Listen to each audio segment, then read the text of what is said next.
Hi guys, a very good evening to you all and welcome to the session जहां पे हम बात करने वाले हैं कि क्या हमारी स्ट्रैटेजी होने वाली है for the next 11 months for CLAT 2024 and this is specifically for legal reasoning, right? तो अब इसमें स्ट्रक्चर क्या होगा, हम किस तरीके से डिस्कस करने वाले हैं, क्या क्या बातें होने वाली हैं। फर्स्ट थिंग जो हमारी लर्निंग्स है कि जो क्लैट 2023 हुआ है 18 ऑफ दिसंबर को, उससे क्या इनपुट्स मिले हमें, मतलब उससे क्या समझ में आया है और हमें आगे कैसे जाना चाहिए। फिर प्लैट हमसे क्या एक्सपेक्ट करता है, राइट?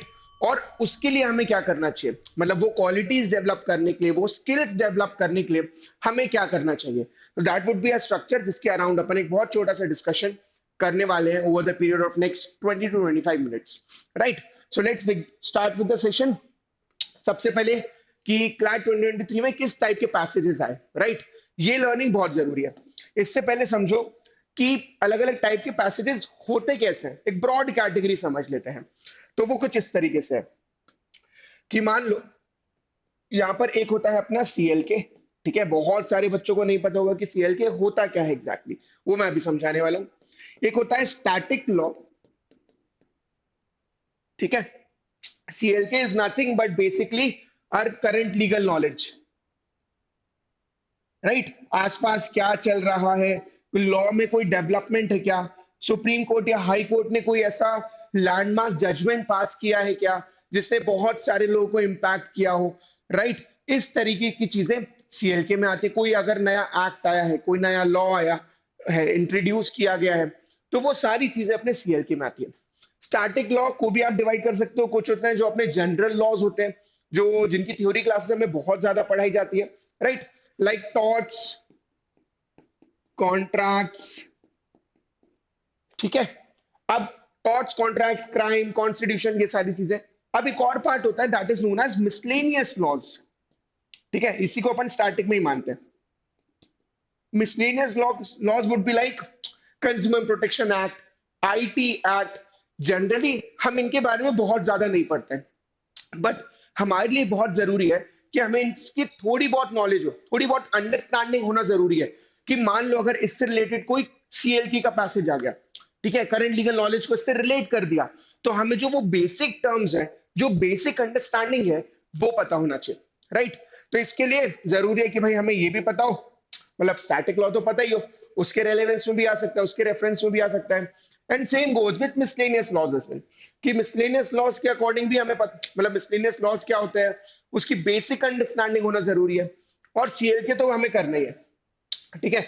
बहुत सारे लोग करंट अफेयर्स पढ़ ही रहे होंगे, पढ़ना चालू कर दिया होगा। उसी के साथ, उसी के अंडर आप बोल सकते हो सीएलके का भी हिस्सा जाता है। कि मान लो कोई लॉ इंट्रोड्यूस किया गया, राइट? कोई लैंडमार्क जजमेंट आ गया, एक लैंडमार्क जजमेंट से केस पैसेज आया भी था लास्ट ईयर, वो मैं अभी बताने वाला हूँ, ठीक है? अब आप देखोगे सोर्सेस क्या थे, ठीक है? तो ये सोर्सेस थे। अब प्लीज इसका मतलब ये नहीं कि आप देख रहे हो कि यार तीन पैसेजेस थे जो द वायर से आए, तो चलो आज से अपन द वायर ही पढ़ने लगे, खत्म करते हैं, इजी रहेगा, द वायर पढ़ते सुबह शाम, तीन चार पैसेज तो फट जाएंगे, कोई फर्क नहीं पड़ता है। हमारे लिए इंपॉर्टेंट है यहाँ पर टाइप ऑफ पैसेजेस एंड किस टाइप का वो है, मतलब क्या टॉपिक रहा है, राइट? वो इंपॉर्टेंट है। तो अगर मुझे ये आता है, इलेक्ट्रॉनिक बॉन्ड्स आता है, मैंने कहीं पर भी पढ़ा हो, मैंने द हिंदू में पढ़ा हो, इंडियन एक्सप्रेस में पढ़ा हो, द वायर में पढ़ा हो, न्याय इंडिया में पढ़ा हो, कहीं भी पढ़ा हो, कोई फर्क नहीं पड़ने वाला है। मतलब कुछ डिफरेंस नहीं आता है, as long as I am aware of that particular topic, अपना काम हो जाएगा, ठीक है? सोर्सेज इतने इंपॉर्टेंट नहीं है, राइट? तो अब आप देखोगे जैसे इलेक्ट्रॉनिक बॉन्ड्स हो गया, ये अपना सीएलके से रिलेटेड था, राइट? नवंबर का न्यूज था, उससे आपसे पूछा गया एक पैसेज, राइट? स्टैटिक में भी पूछा गया, स्टैटिक क्या है? Consumer protection law. अब कंज्यूमर प्रोटेक्शन एक्ट को आप मिसलेनियस लॉ में माना जा सकता है, ठीक है? कंज्यूमर प्रोटेक्शन एक्ट ऐसा नहीं है जिसमें हम बहुत ज्यादा थियोरेटिकल क्लासेस लेते हैं, ठीक है? बहुत क्लासेस होती है, बट हाँ इसकी बेसिक अंडरस्टैंडिंग होना जरूरी है, राइट? और ये पढ़ाया भी गया था इन the form of LSS. Starting में आप देखोगे फ्री लीगल एड। अब free legal aid again constitution का भी पार्ट है, राइट? नालसा से रिलेट किया गया, तो ये सारी चीजें भी है, ठीक? इसके अलावा एक और स्टैटिक से आपको मिलेगा, वो हो गया इंटरनेट शटडाउन, राइट? इसको अपने आर्टिकल 19, आर्टिकल 21 इससे रिलेट कर दिया गया, कॉन्स्टिट्यूशन से रिलेट किया गया, बट सीएलके का भी पैसेज था वो, ठीक है? ये इंपॉर्टेंट है। सीएलके से आप देखो again Twitter, IT act, right, Twitter का जो रिफॉर्म्स है, ट्विटर के जो चेंजेस थे, वो सारे बताए गए, सीएलके से रिलेट किया गया। Same goes again, cruelty. Cruelty है वैसे आप देखोगे क्रिमिनल लॉ का टॉपिक, ठीक है, सेक्शन 498 ए की बात है, बट यहां पर हाई कोर्ट ने एक जजमेंट दिया, उसके अराउंड आपसे स्टैटिक का एक पार्ट पूछ लिया गया, उसमें स्टैटिक का ही पार्ट डिस्कस किया गया था, दैट इज 498 है, और वही आपसे पूछ लिया गया in the form of a CL के पैसेज, ठीक है, कि हाई कोर्ट ने जजमेंट दिया, एक पर्टिकुलर टॉपिक भी दिया स्टैटिक के, उसी के रेलेवेंस में आपसे पूछ लिया। तो यहां पर अपने लिए स्टैटिक भी इंपॉर्टेंट हो गया, सीएल के भी इंपॉर्टेंट हो गया। स्टैटिक इसलिए इंपॉर्टेंट है क्योंकि मुझे पता होना चाहिए क्रुएलिटी होता क्या है, अगर मुझे ये पता है बहुत बढ़िया बात है। दूसरी बात, अगर मैंने सीएलके का ये पैसेज पढ़ा होता, कहीं कोई आर्टिकल पढ़ा होता, तो मेरी अंडरस्टैंडिंग और ज्यादा होती। इसका इंपॉर्टेंस बस ये है कि जब मुझे टॉपिक आता हो, या जब मैंने वो न्यूज पढ़ा हो, कोई आर्टिकल पढ़ा हो उसके रेफरेंस में, तो मेरी जो रीडिंग स्पीड है वो अपने आप बढ़ जाती है, बिकॉज मुझे प्रायर नॉलेज है। और ऑब्वियसली बात है कि अगर मुझे प्रायर नॉलेज है तो मेरी जो रीडिंग स्पीड है वो डबल ट्रिपल हो जाएगी बाकी लोगों से जिनको कोई नॉलेज नहीं है, ठीक है। तो ये डिफरेंस आता है। सेरोगेसी हो गया, सेरोगेसी को वहां पर कॉन्ट्रैक्ट से रिलेट करके पूछा गया कि एक तरह से कॉन्ट्रैक्ट होता है, राइट, तो अगेन सीएलके का पार्ट है, बट उसको कॉन्ट्रैक्ट से रिलेट किया गया विच इज स्टैटिक लॉ, तो दोनों का रेलेवेंस है यहाँ पर, ठीक है। एंड देन सीएलके का passage criminal identification act, pure CLK का पैसेज था, तो पता होना चाहिए कि यार क्रिमिनल आइडेंटिफिकेशन एक्ट करके कुछ आया है, इसमें क्या क्या बताया गया है, कोई नई बात है क्या, तो ये सारी इंफॉर्मेशन हमें पता होना चाहिए। So starting from today you must read the newspaper, very first thing, ठीक है। इसके बाद अब क्लैट हमसे क्या चाहता है, ठीक है, तो क्लैट आपसे ये चाहता है, कंसोर्शियम आपसे ये चाहता है कि यार आपको रीड करने पैसेजेस अराउंड 450 वर्ड्स ईच, तो मतलब भारी भरकम पैसेजेस आ सकते हैं, लेंदी पैसेजेस आ सकते हैं, और ये तो सिर्फ पैसेज हो गया, इसके अलावा क्वेश्चंस भी होंगे जिनमें सिनेरियोज होंगे, सिचुएशंस होंगे, ठीक है, फैक्ट, सिचुएशंस और scenarios which will involve legal matters, public policy questions, moral philosophical inquiries. तो बेसिकली रीडिंग जो है वो तो बहुत ज्यादा भारी होने वाली है, बहुत ज्यादा रीडिंग होने वाली है, तो मेरी प्रिपरेशन भी उसी के अराउंड होना चाहिए, उसी तरीके से होना चाहिए, ठीक है। You will not require any prior knowledge of law, ये बोला गया है कि आपको प्रायर नॉलेज नहीं है तो चलेगा, बट इसके क्या नुकसान हो सकते हैं, क्या फायदे होते हैं, वो अभी बताऊंगा मैं आपको, ठीक है। You will benefit from general awareness of contemporary legal and moral issues. This is basically but nothing but CLK, ठीक है, जो CLK की हमने बात की है वही है, राइट, ठीक, करंट लीगल नॉलेज। अब each passage would be followed by series of questions, जो कि again it will take your time, reading time, है ना, identify and infer the rules and principles set out in the passage। तो basically prior to 2020 होता क्या था कि principal आता था और फैक्ट्स आते थे और 4 ऑप्शंस होते थे, अब उसको चेंज कर दिया है, एक बड़ा सा पैसेज आ गया है जिसमें 4-5 क्वेश्चंस, 5 क्वेश्चंस आपसे पूछे जाते हैं, ठीक है, 5 हो सकते हैं वो, और उसके अकॉर्डिंग फिर आपको आंसर करना है। तो बेसिकली अब अपना प्रिंसिपल जो है वो पैसेज में मिलता है, ठीक है, तो पैसेज ध्यान से पढ़िएगा, एंड देन वहां पर जो प्रिंसिपल सेट आउट किया गया, जैसे क्रुएलिटी का हो गया, जैसे कंज्यूमर प्रोटेक्शन का कुछ हो गया, तो वो मैंने प्रिंसिपल समझा, अब मुझे उसी का एप्लीकेशन करना है फैक्ट्स, सिचुएशंस एंड सिनेरियोस में, ठीक है, तो जो पैसेज का ज्ञान मिला है उसी का एप्लीकेशन है इन the form of questions now, ठीक है। अब ये भी बताने की हाउ यू हैव टू, मतलब मान लो अगर प्रिंसिपल दिया है, उसमें बताया कि अगर प्रिंसिपल में ये चेंज हो जाएगा तो इसका क्या इफेक्ट रहेगा, इस तरीके से भी सोचना है, ठीक है।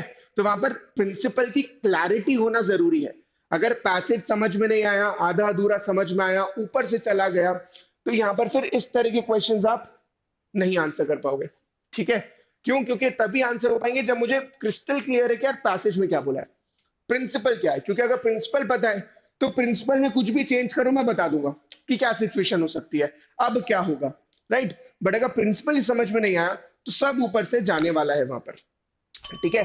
अब आसान शब्दों में बात की जाए तो मुझसे क्या चाह रहे हैं कि भाई कंटेम्प्रेरी इश्यूज पता होने चाहिए, कंटेम्प्रेरी लीगल टॉपिक्स और इश्यूज पता होना चाहिए, राइट। सिंपल एग्जांपल इज कि जो क्रुएलिटी वाला पार्ट था, हाई कोर्ट ने जजमेंट दिया था कि अगर आप किसी मैरिड वुमेन को बोल रहे हो कि आप घर का काम करो तो it will not amount to cruelty as long as वो अपने घर का ही काम कर रही है, उसमें कोई दिक्कत नहीं, it will not be considered as an offence of cruelty, right. ये अपना सीएलके का हो गया। इसके अलावा you need knowledge of static laws and, मतलब बोला है यहाँ पर कि जरूरत नहीं है आपको स्टैटिक लॉस की, बट ये हमेशा बोनस की तरह काम करता है। बहुत बहुत सिंपल रीजन है। अगर मुझे क्रुएलिटी पहले से पता होगा, ठीक है, अगर मुझे ये पता होगा कि कॉन्ट्रैक्ट क्या होता है, तो वो सेरोगेसी वाला पैसेज रीड करने में ना मुझे हेल्पफुल रहेगा। अदरवाइज मैं हो सकता है आधे टाइम ये सोचता रहूं कि यार कॉन्ट्रैक्ट होता क्या है, या लेट्स से क्रुएलिटी क्या होता है, इसको समझने में, इसको डिकोड करने में हो सकता है मुझे थोड़ा सा एक्स्ट्रा टाइम लग जाए, राइट। वो अगर एक्स्ट्रा टाइम बचाना है मुझे, तो उसका आसान तरीका है, अगर मुझे इसकी प्रायर नॉलेज होगी। यहां पर एक क्वेश्चन आ सकता है आपके मन में कि सर अगर ऐसा है तो मैं कितना पढूं, मतलब लॉ का तो कोई एंड नहीं है, बहुत सारे लॉज हैं। हाँ, इसका कोई एंड नहीं है, इसलिए हमें रीडिंग थोड़ी ज्यादा करनी पड़ती है। ऐसा नहीं होगा कि कोई भी ऐसा पैसेज ना आए जिसके बारे में आपको ना पता हो, आपने सब कुछ कवर कर लिया हो, ऐसा नहीं होगा। बट अगर ज्यादा से ज्यादा पैसेजेस इस तरीके के होंगे, उस टाइप के होंगे, जिसके बारे में मैंने कहीं ना कहीं पढ़ा है, मुझे पता है ऐसा कुछ हो रहा है, ठीक है, मुझे पता है ऐसा कोई स्टैटिक लॉ का प्रिंसिपल है, तो मेरी जो रीडिंग स्पीड है वो इंक्रीज हो जाएगी, राइट। तो इस पे ध्यान देना है। अब application of the principles in the passage, ये तो हमें पता ही है। प्रिंसिपल मुझे दिया है, उसी के जो क्वेश्चंस है उसमें मुझे अप्लाई करना है, ठीक है। Legal terms, Maxim's and phrases, ये अगेन एक इंपॉर्टेंट चीज है कि मान लो आपको पैसेज में कोई टर्म दिया है, कोई फ्रेज दिया है, जिसका मतलब मुझे बिल्कुल भी नहीं चला, सब ऊपर से गया है, ठीक है। मान लो वहां पे बोल दिया इग्नोरेंशिया जूरिस नॉन एक्सक्यूज एक्ट, इससे पहले मैंने कभी जीवन में नहीं सुना है, लेकिन अगर मान लो मैंने क्लास में पढ़ा था, ठीक है, एक क्लास हुई थी, मुझे बताया गया था वहां पर कि ignorance of law is not an excuse, ठीक है, इग्नोरेंशिया जूरिस नॉन एक्सक्यूज एक्ट वही होता है। मेरे लिए अंडरस्टैंडिंग इजी हो जाएगी। मैं वो चार पांच वर्ड्स की वजह से अपना टाइम वेस्ट नहीं करूंगा, मुझे पता है उसका मतलब क्या है, मैं आगे बढ़ूंगा, दैट्स इट। तो यहाँ पर इसकी अंडरस्टैंडिंग भी जरूरी है। अब ये कहां से आएगा, ये मुझे थ्योरेटिकल क्लासेस से मिलेंगी। जो मेरी थ्योरी क्लासेस होती है, वहां पर मुझे ये सारा ज्ञान मिलेगा, जिसका एप्लीकेशन मेरे लिए इंपॉर्टेंट होगा, right, while doing the questions, while understanding the passage. तो ये वहां पर ज्ञान काम आने वाला है, राइट। अब मुझे करना क्या है, ठीक है, ये बहुत इंपॉर्टेंट है। बहुत सारे लोगों को लगता है कि यार थ्योरी छोड़ दो, सिर्फ सीएल के पढ़ते हैं, अब तो सब देता है, अब पैसेज में सब आते हैं, तो अगर मैं पूरा पूरा छोड़ भी दूं तो क्या फर्क पड़ने वाला है, मुझे तो पूरी नॉलेज मिल जाएगी, मुझे पूरी इंफॉर्मेशन मिल जाएगी, मिल जाएगी। बट उसको डिकोड करना, उसको समझ पाना और उसको अप्लाई करने में टाइम ज्यादा लगेगा, राइट। और टाइम अगर अटेम्प्ट नहीं कर पाए, अगर इसी चक्कर में मैं 40 क्वेश्चंस में से सिर्फ 15 ही कर पाया, तो मेरे चांसेस अपने आप ही कम हो जाएंगे, राइट। तो it's all about reading time and nothing else. अब करना क्या है, you have to focus on the static law topics या miscellaneous laws for the first 3 months. मतलब अभी से लेकर मार्च तक आप बहुत ज्यादा फोकस करो अपने स्टैटिक लॉस पे, ठीक है। कॉन्ट्रैक्ट्स हो गया, टॉर्ट्स हो गया, क्रिमिनल लॉ हो गया, कॉन्स्टिट्यूशनल लॉ हो गया, इस पे फोकस करो। आप ये भी कर सकते हो कि मेरा स्टैटिक लॉ साथ में चल रहा है और साथ में मैं सीएल के भी पढ़ता जा रहा हूँ या पढ़ती जा रही हूँ, कोई दिक्कत नहीं उसमें भी, है ना। कि मैं अपने साथ में टॉट पढ़ रहा हूँ और मैं न्यूज़पेपर क्योंकि पढ़ रहा हूँ, तो न्यूज़पेपर की वजह से मेरा सीएल के भी होता जा रहा है। अग्रीड, कोई दिक्कत नहीं है, बट चलाते जाना। थ्योरी को इग्नोर बिल्कुल मत करना, अदरवाइज जब पैसेजेस आएंगे तो उसमें कुछ ऐसे टर्म्स, कुछ ऐसे फ्रेजेस मिलेंगे जिसका हमें कुछ अता पता नहीं होगा, इसलिए इंपॉर्टेंट है, ठीक है। कीप रीडिंग ऑन सीएल के along with the static law, वही स्टैटिक और सीएल के साथ में रहेगा, बेटर रहेगा, ठीक है। और आप रिलेट भी कर पाओगे। बहुत बार आप न्यूज़पेपर पढ़ रहे होगे तो कुछ ऐसे टर्म्स मिलेंगे, कुछ ऐसे फ्रेजेस मिलेंगे जिसके बारे में मुझे नहीं पता। फॉर एग्जाम्पल, मैंने न्यूज़पेपर में पढ़ा कि यार किसी को एंटिसिपेटरी बेल मिली है। अब पहले मुझे जानना है कि बेल क्या होता है। अब बेल का एक टाइप होता है एंटिसिपेटरी बेल, तो मुझे ये भी जानना पड़ेगा कि यार एंटिसिपेटरी बेल क्या होता है। दोनों चीजों की नॉलेज होना जरूरी है। तो बेल क्या है, बेल के अंदर ही मैं एंटिसिपेटरी बेल भी पढ़ लूंगा। ये रीडिंग से आएगा, right. You will be required to read a lot of articles on a lot of topics, ठीक है, जो अभी करंट में चल रहे हो या जो स्टैटिक की इंपॉर्टेंट पार्ट्स है, ठीक है। आर्टिकल 14 क्या होता है, आर्टिकल 19 क्या होता है, आर्टिकल 21 क्या होता है, ये राइट टू लाइफ मैंने कभी सुना था, लेकिन ये होता क्या है एग्जैक्टली, इसके बारे में रीडिंग जरूरी है, इसके बारे में अंडरस्टैंडिंग जरूरी है, ठीक है। बिकॉज जब क्वेश्चन में एप्लीकेशन लगाना होगा, जब क्वेश्चंस आएंगे और मुझे अप्लाई करना होगा, तब मुझे बिल्कुल समझ में नहीं आएगा, मुझे कुछ नॉलेज नहीं है इसकी। तो बोला गया है कि प्रायर नॉलेज रिक्वायर्ड नहीं, बट अगर प्रायर नॉलेज होगी तो मेरी रीडिंग स्पीड बढ़ जाएगी। और बहुत सारे बच्चों को ये इशू होने वाला है। अगर अभी नहीं है तो 3 महीने बाद होगा कि मैं अपनी रीडिंग स्पीड कैसे बढ़ाऊं। रीडिंग स्पीड का सबसे अच्छा तरीका यही है। ठीक है, reading newspaper is a must, obvious सी बात है। न्यूज़पेपर से मेरी बहुत सारी चीजें आती है, तो मेरी रीडिंग स्पीड बढ़ रही होती है। Obviously it will take time, ऐसा नहीं हो रहा है कि एक हफ्ते में, एक महीने में स्पीड बढ़ जाएगी, मतलब बहुत ज्यादा बढ़ जाएगी। बट हाँ, 2 महीना 3 महीना, because you have a lot of time, लगभग 11 महीने। डेट अभी आई नहीं है, बट दिसंबर में होने वाला है, 11 महीने मान के चले, बहुत टाइम है। सफिशिएंट अमाउंट ऑफ टाइम है हमारे पास अपनी स्पीड इंक्रीज करने के लिए। ठीक है, तो न्यूज़पेपर से एक तो रीडिंग हो रही है, प्लस सीआर में भी थोड़ा बहुत काम आ ही जाएगा, राइट, अंडरस्टैंडिंग होगी।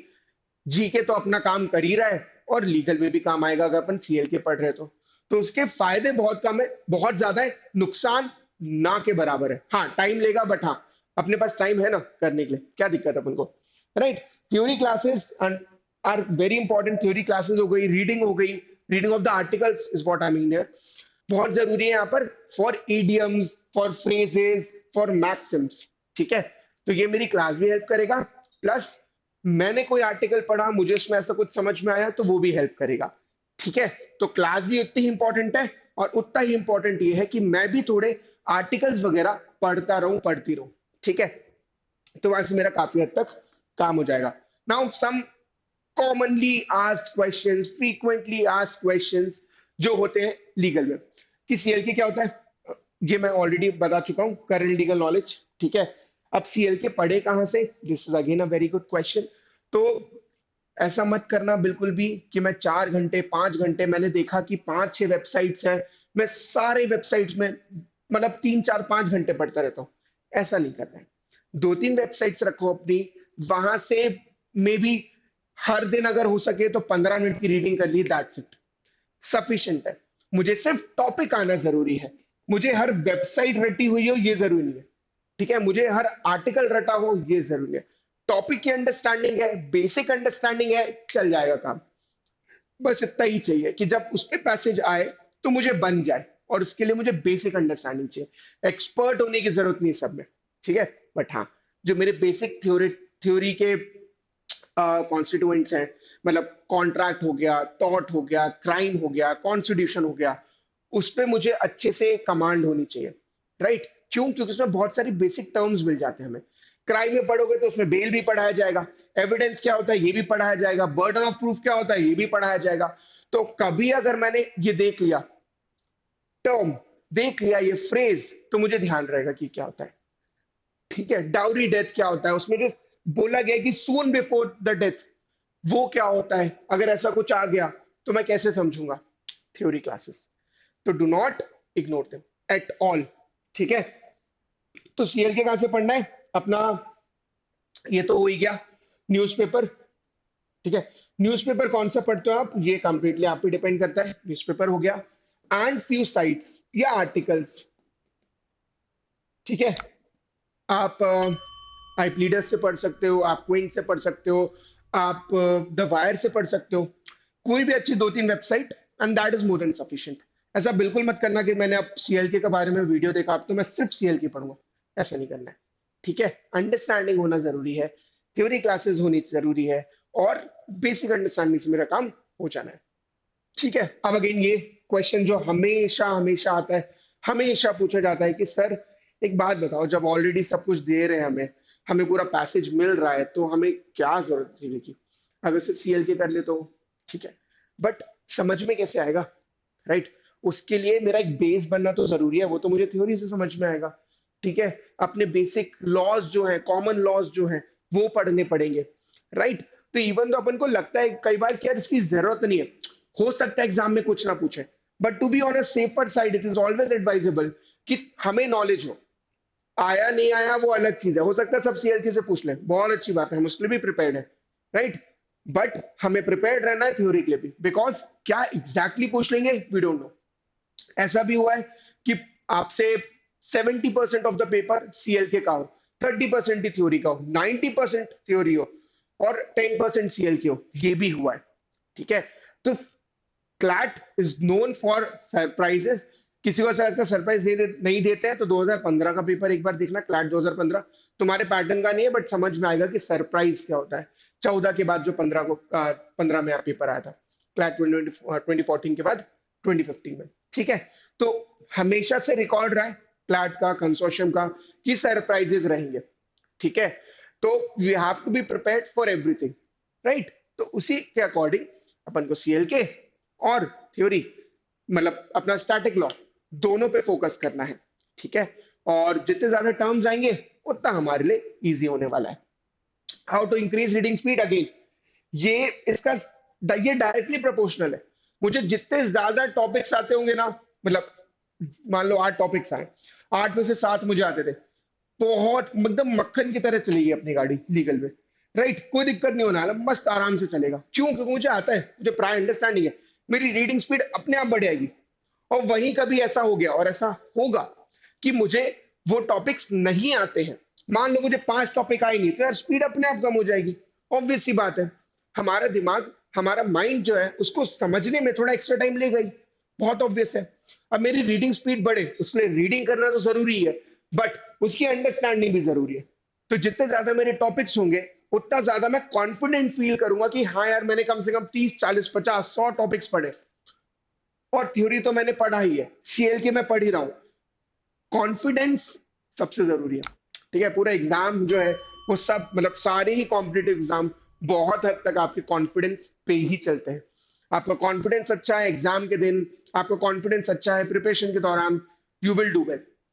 और कॉन्फिडेंस भले ही मार्क्स अच्छा आता है, बट कॉन्फिडेंस जीरो है, तो वो कहीं ना कहीं, कभी ना कभी जरूर दिखेगा। ठीक है, so that's it from my side. I hope आपको अच्छा लगा होगा सेशन। अगर अच्छा लगा हो तो please do like it and share it with your friends as well. Thank you so much and stay safe.